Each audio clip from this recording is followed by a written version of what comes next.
a lot of people know my story and know that like when I was younger, my mother got grown up in the church and things like that, basically gave me an ultimatum and told me either you commit suicide or I'm going to, because I cannot handle this situation.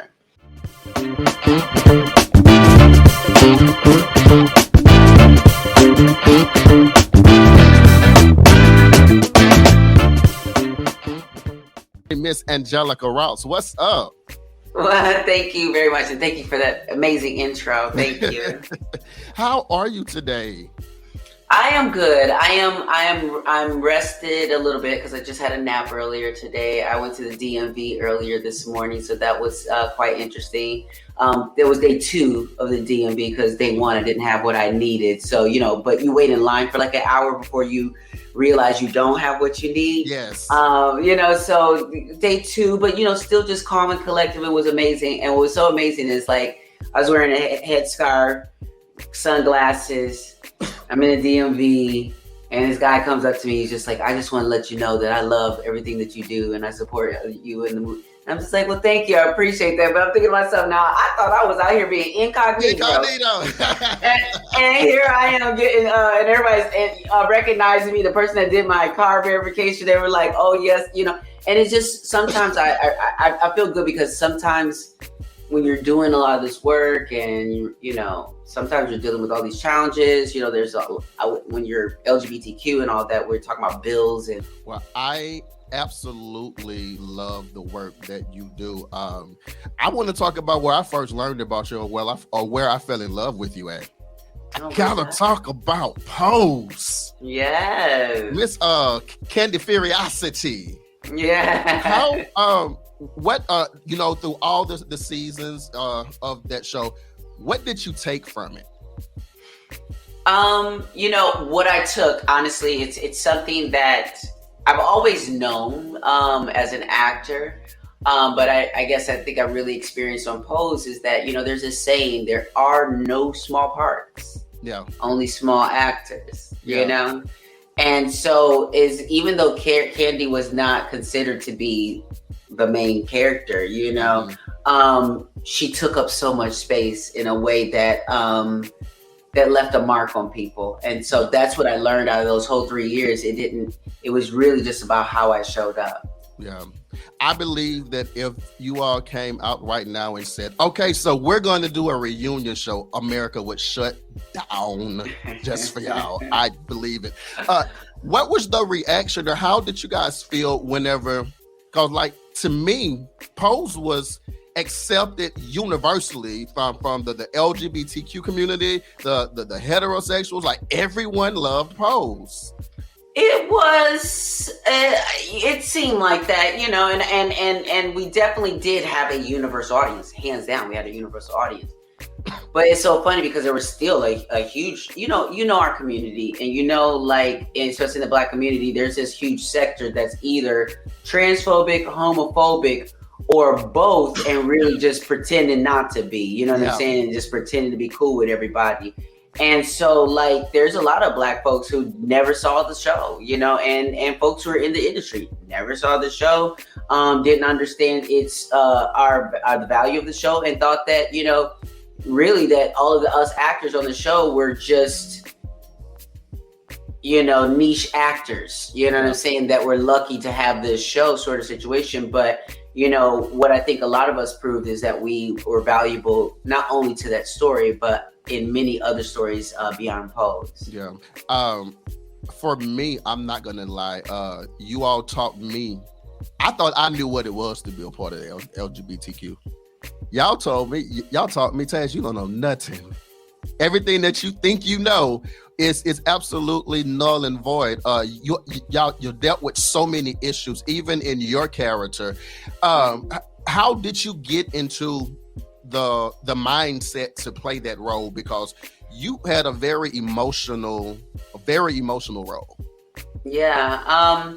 Well, there's, it's two sides to it. One is that, I grew up I grew up kind of on the streets, you know, and I had my own house mother, you know, and that's where I got the name Ross from. I get it from Tracy Ross, you know. There's Tracy Ross, there's Tommy Ross, you know. There's a lot of us Rosses out there, and we're more on the pageant queen side, and but it's really the same thing. We're navigating underemployment. Sometimes having to do sex work or other gig work to, you know, to kind of get by.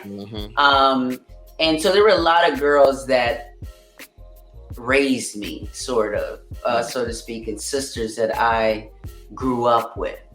And so playing Candy was very much a composite of all the girls, and for me it was like a homage to the girls, where I was bringing all these like wonderful things about Candy that I was bringing from the girls. And then, you know, there's my own experience that I've experienced from family rejection and things like that. You know, bringing all of that to the screen. We didn't have to, you know, rehearse a lot. It was always just very fresh. It was stuff that we, you know, and I preferred it that way because I felt like when you all got to see it and feel it, it was fresh. It felt new. It didn't feel like something I just rehearsed. You know what I mean? It definitely came across, and I appreciate everything that show done. The one thing that really made me love your character was the lip sync, because whenever I first moved to Dallas, although I wasn't lip syncing, I was singing live. But whenever that part of that show came out with your character doing that, I was like, I like her because she's actually me. She's doing what I do, but she's doing it better than me. But it made me appreciate you because a lot of times people go unseen in the community. A lot of people go wondering if I'll ever make it out. You show that there is a way to make it out of situations. You show what it is to love yourself. You also show major strength. You show that I don't care what I'm going up against. I know I can make it up until that particular moment. But just for being able to show that, we appreciate you. I want to talk about, I saw a recent interview that you done with Kirk Franklin, and you were so freaking transparent. It's unbelievable. Thank you. That interview, I thought Pose had me emotional. That interview had me like questioning everything. How did it feel to talk with Kirk? It was such a 360 moment to sit and talk with Kirk Franklin. I, you know, grew up listening to his music. So to sit there talking to him, knowing the space that he comes from, that is, you know, that we know to be really homophobic and transphobic and hate the sin, love the sinner. You know, I mean, we really don't, we get like the scraps of love, you know what I mean, when it comes to religion. And so, you know, to hear him apologize on behalf of, you know, of Christianity as a whole, and to like affirm, you know, not only my value, but like what I would say with him is like, you know, it was great for me to be able to have that experience, but I it's my wish and hope that more queer and trans people experience what I'm experiencing, not just because I'm famous and people want to talk to me, but because like you just know off jump, they're also worthy of your respect. I think that and again, that interview resonated with me because I've been a church baby since I've been alive, and I've had to deal with the because I'm good at what I do it, but not get the recognition because of the lifestyle. So listening to you talk on that interview, I'm telling you, like, it seemed like everything that you've been doing for the last couple of years, like, you supposed to be kin to me, but we don't know each other yet. But like, well, you know, but honestly, and this is what I always tell people, to be real honest. Here's the reality. Like you said, it's hard for certain folks, especially folks like us, to be seen, right? In the first place. So the fact that you do see me, what you're really seeing is your reflection.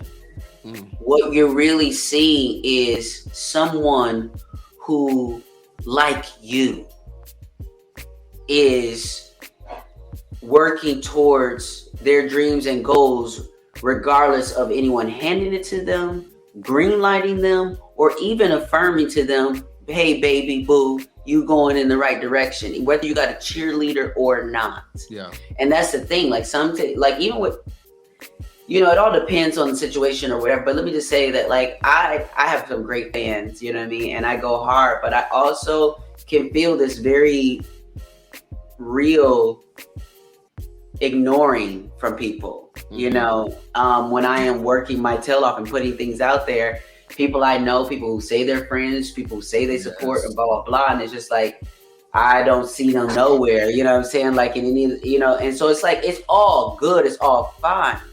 But because I understand that I am in a cycle of synergy and reflection. I am going somewhere with not only my life, but my spirit. My spirit is taking me places that put me in places where I cannot be, where the joy and the peace or the space or the success or the whatever I have, the happiness, cannot be taken away. Do you understand what I'm saying? Yeah. So it's for those who are looking for the same thing, working for the same thing, striving towards the same thing. Those that see me, they end up being like empowered and motivated by what I'm doing, because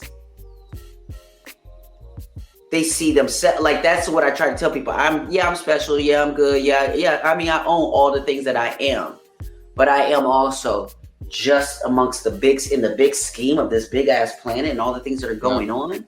Yeah. I'm just a reflection of human possibility. So if you see me, see your reflection.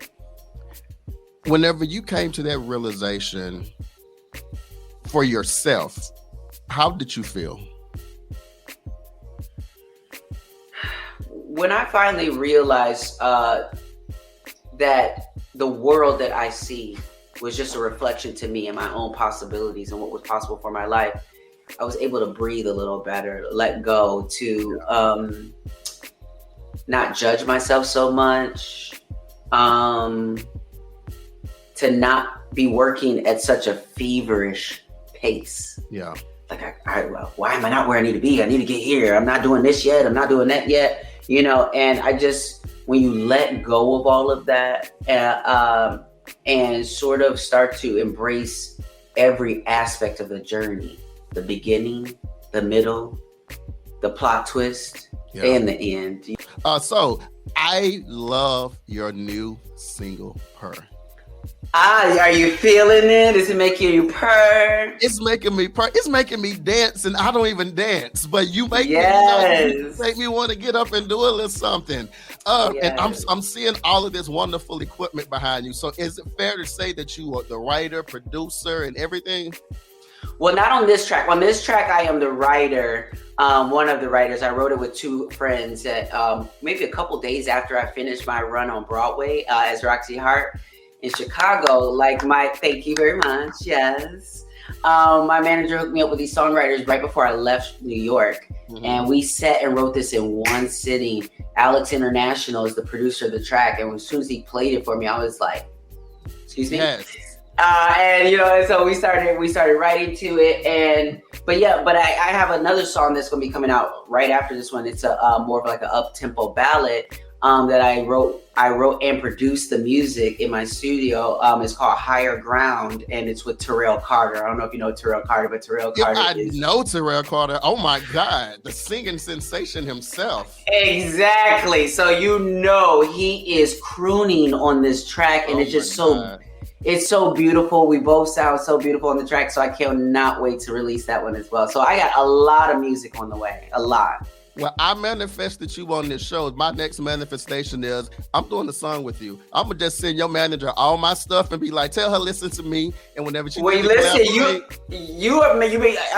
pretty sure you manifesting this because my manager knows I'm in a space right now where I'm collaborating with a little bit of everybody. I'm just keeping myself open and like learning from other artists, from their vibes, from their what have you, bringing what I bring to the table. So, hit up my people. Let's see what we can make, I love what we it. can cook up.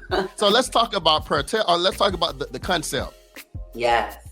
It's all about celebrating femme queen energy. Like, so there's a clean version and there's a explicit version. Yes, there is. And in the explicit version, it's like say the magic words and watch this pussy purr, Yes.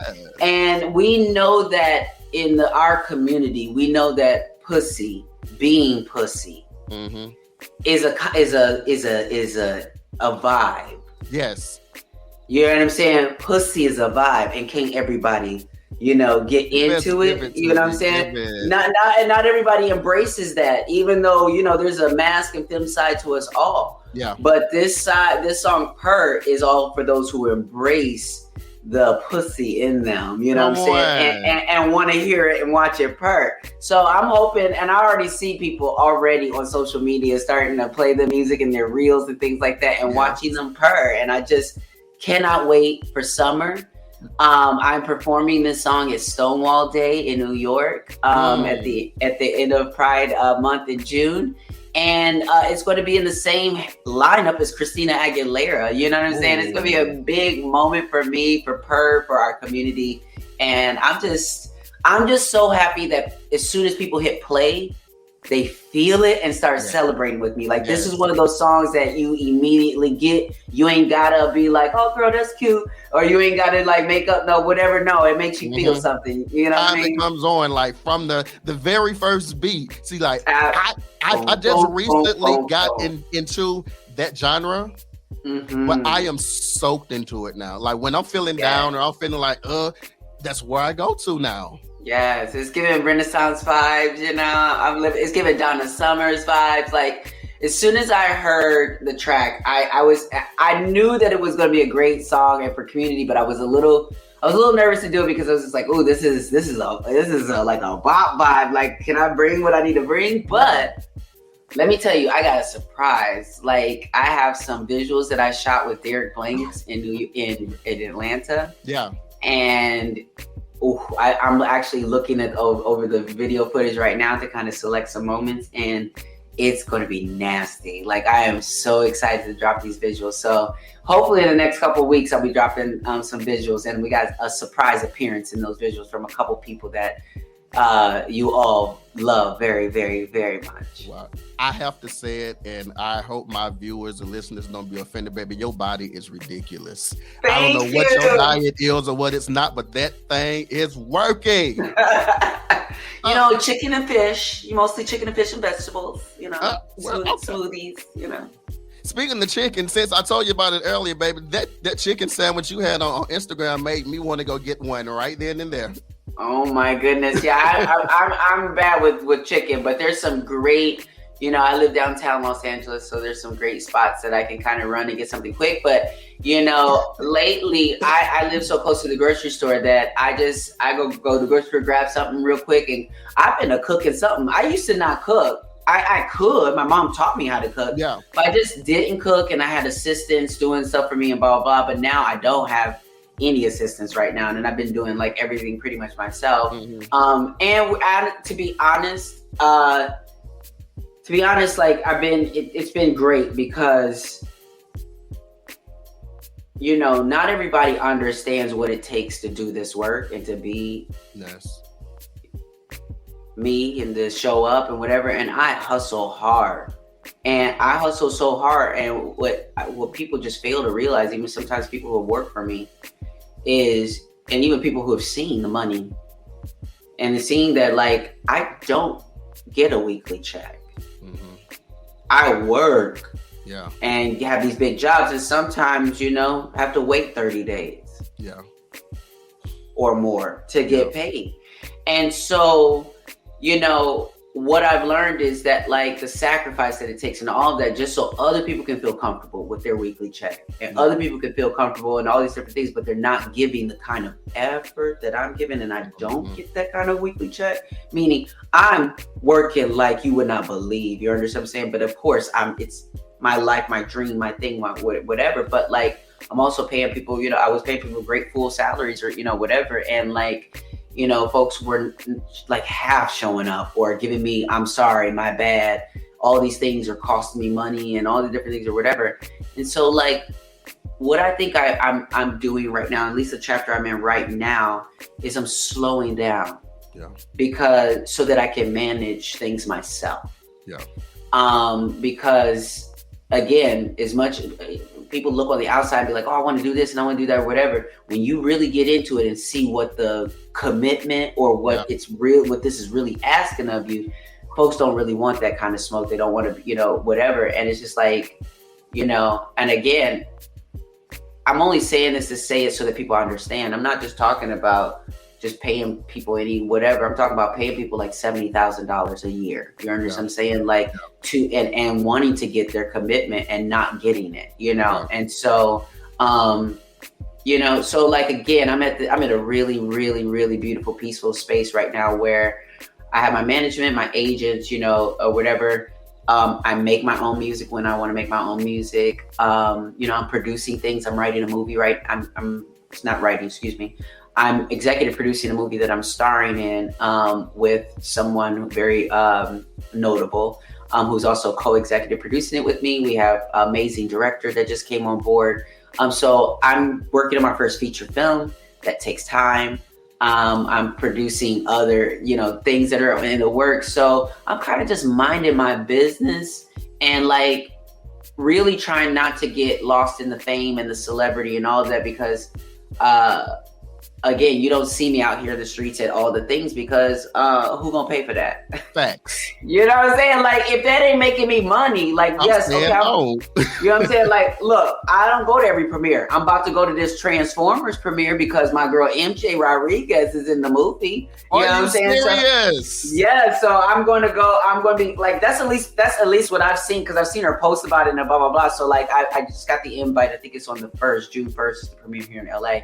So I'm going to that premiere. You know, I'm gonna dress cute. I'm gonna do a little something 1 2 1 2. But like as a celebrity, yes, this is our business showing up and blah blah blah. But at the same time, if I'm not on a show right now, if I'm not doing certain things, they're not paying me to be there. Yeah. So like I'm not going to be paying thousands of dollars to be showing up here and everywhere. And you know what I'm saying? This is business. Yeah. Show business. Yes. And I'm about my business. Yes. It's two parts, sweetie. 2 parts. I love the fact that you show up as you unapologetically in full force. Absolutely. What did it take for you to get there? You know, I want to be as authentic as I can when I say that I have reached this place of freedom, loving myself, all this kind of stuff or whatever. A lot of it has come through transitioning. So the issue is like when you're a trans person, it is a calling, it is a prompt for you to change. Something in you is saying, you know, like I got to transition or what have you. And when you don't listen to that, you know, it causes a lot of misery. You're off your mark. You don't know what's going on. Like you're not listening to yourself and following yourself, those who are trans. Yeah. When you start to follow that, you start to align. You start to get in alignment. And one thing that I know is that I used to always say, I want to feel whole right now. Yes.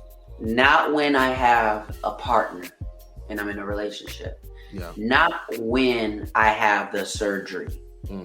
Whenever the money comes and opportunity comes for that. Who knows if it will come or whatever. So I had to have that mindset that I am whole right now. Yeah. That nothing can make me more of a woman than just the path and experience I have day by day. Yeah. And so by having that mindset when I did have the surgery, it deepened my understanding of like, I really don't care what you have to say about me. Yeah. So much so that I be sitting on camera for national TV interviews. Yeah. Not a lick of makeup on. Do you understand what I'm saying? Like, as a trans person. Yeah. I used to be so far in my dysphoria, you couldn't catch me without a wig. You couldn't catch me without a bead. You couldn't catch me without earrings in my ear and different things or whatever the case is. So it's like, I am comfortable, cozy. Yes. Cozy. Yeah. I think it resonates with me because being in the community, but like I told you before, but also being church boy, I lived for them and done the bylaws or whatever and ended up miserable. Yeah. It wasn't until a couple of years ago that it's like I got that knock that said, wake up. Because I was on the verge of suicide. I was on the verge of saying, I'm done because I'm living for everybody. And they're still not satisfied with that. And whenever I got to the point, I was like, okay, I'm not answering to none of these folks because they're never going to be happy. I got cozy. I got comfortable in my skin. Yes. I'm so glad that you did because I will say that, a lot of people know my story and know that, like, when I was younger, my mother got run up in the church and things like that, basically gave me an ultimatum and told me either you commit suicide or I'm going to because I cannot handle this situation. And what I want people like yourself, our entire community to understand, and you'll see this, you are going to see this even more. I survived a suicide attempt when I was 16. Had I not, Angelica Ross. Yeah. Do you understand what I'm saying? Yeah. And so that's why it's so important for me to make sure people understand I am a reflection. Yeah. So all the greatness, all the value, all the whatever you see in me is also in you if you give it time. Yeah. If you give it love and energy and support and nurture those pieces of yourself, you also will get time. Give yourself time to grow into your purpose, to grow into who you are supposed to become. But it is challenging, but you have to understand that challenge is absolutely a part of the process. It's baked into it. You need the challenge in order to change. Change does not come without challenge. Yeah. So just know that there would be no Laverne's, Janet Mock's, Angelica Ross's if we did not choose to keep living. You understand what I'm saying? So I want to, if whoever's hearing this right now and may needed to hear this right now, keep living.